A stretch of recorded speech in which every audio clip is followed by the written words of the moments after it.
Basaatitu oda kormi marrachuuni alagaa numbitu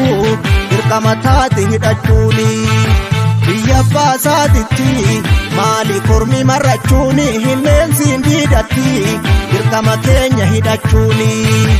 ati yaabbaa lafaa maa gurgurta qabiyyeessiif maal tafaa ati yaabbaa lafaa maa gurgurta qabiyyeessiif maal tafaa ati yaabbaa lafaa maa gurgurta qabiyyeessiif maal tafaa ati yaabbaa lafaa maa gurgurta qabiyyeessiif maal tafaa dhaaboliin Oromoo karaa nagaa falmanii hidhaatti gooraman maal taana akkataanu namnu nuti maal taana weenaa falmannu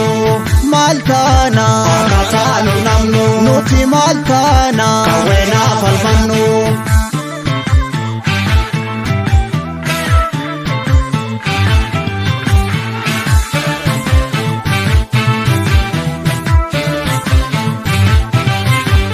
Waan fala kan abbaa malaa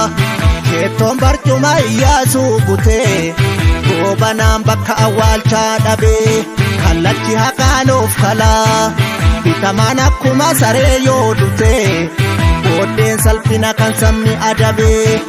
maal abdattee irbuu gootaa gantee.